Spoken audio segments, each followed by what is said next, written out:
Hello, I'm Armin Budish. Welcome to Golden Opportunities. Does visiting the family at the holidays make you feel like a child again? We'll share grown-up guidance. Then, how to eat homegrown all winter long. We'll share the recipe. We'll meet a woman who's ready to greet 2012 with a big smile. Plus, we'll raise the issue of grandmothers raising grandchildren and offer grand advice. And find out if you can hold your financial advisor responsible for your investment losses. It's time to get GOing, so pull up a chair and join us at our kitchen table for Golden Opportunities.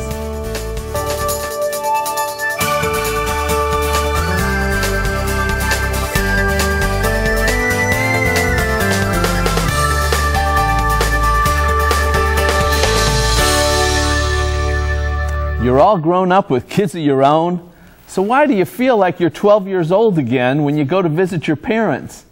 Relationship coach Kathy Dawson's here with the gift of adult advice to help you have a happy family gathering this holiday season. Good to see you, Kathy. Thank you. It's great to be here. So we've all felt it. You know, you walk into your parents' home and you revert, or you feel like you're reverting. What's that all about? It doesn't matter how old you are or how old your parent is, but somehow we go to these holiday functions and sometimes we feel like we're a kid again. And I think it's because no matter what age you are, we all want approval from our parents. It's just hardwired in there. So give me an example of like what happens when you go, and I mean, what would make you feel that way?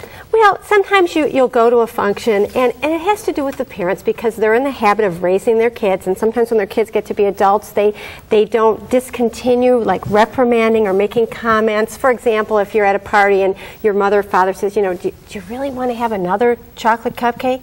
Okay, it's just one of those things that they've been doing for years, and all of a sudden you're now 35, 40, 50, and that it doesn't feel good.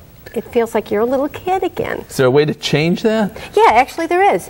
You can address it with your parent. Now this is counterintuitive because we're not raised to set boundaries with our parents. We're raised to do what they tell us to do.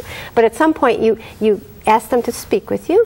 You do it privately. This is really key because you don't want to do this in front of a group of people. And you just let them know, you know, when this happened, when I heard you say that, I was pretty uncomfortable. And I'd really like from now on if you would refrain from comments having to do with what I'm eating because it's embarrassing. I feel embarrassed. So you can, what if you said something like, you know, look, I'm not 12 years old anymore. I mean, is that going to start a fight? Very good. Yes, it will. Okay, that's going to get your parent defensive because you're blaming them. You're saying, you know, it's sarcastic kind of a thing. So speak your truth. Speak from a place of love and kindness, but make sure you set the boundary. Now, when you're with your family and they've come all together and you sometimes feel like you're 12 again, sometimes that can be a good feeling, like it's a warm, you know, you're back in the secure womb, if you will, of your family. Oh, definitely. That's the upside to it, especially with siblings. You know, you start wrestling around or you kid each other. I mean, that's different. But this is more about feeling put down by a parent who just has a habit and nobody has set a boundary. They've enabled their parent to do this. Right, you've mentioned siblings. I want to go there for a minute because, you know, you walk in and that sibling rivalry may all of a sudden perk up again. Is there a way to deal with that? Well, again, you have to figure out how important is this? What kind of dynamic is going on? Is this something I really feel I need to address? Am I feeling put down? Am I feeling embarrassed? Definitely. If it's affecting you, you want to set the boundary. But you have to figure out how important is it? And if in the big picture, oh, it's not that important, let it go. So you don't necessarily want to always strike back like you did when you were a kid. Yeah, that's right. That's an immature way of doing it. A mature way of doing it is kind of having a sense of what's really important here and what can I let go. So you want to be a little bit more polite than when you were as a kid. Maybe you turn to your sibling and say, you were always an idiot, or something like that. Probably not a good idea. Not a good idea. None of that. None of but you say it nicely. Yeah, right. Armin, you're a scream. None of kicking under the table. That kind of thing probably doesn't fly. You know, ketchup in your glass or whatever. You don't want to show your kids what you were like when you were 12. It's not a good example. Well, that's a good point. If you have kids they're watching every move you make. Sounds good. Well, yes. Kathy, always good information. Thank you very much. Talk with you. Appreciate it.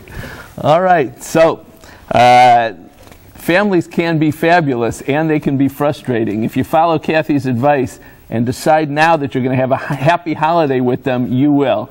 My thanks to Kathy for joining us today. For more information, call relationship coach Kathy Dawson at 216-932-5016 or visit her website, www.kathythecoach.com. Next, enjoying fall's harvest all winter long.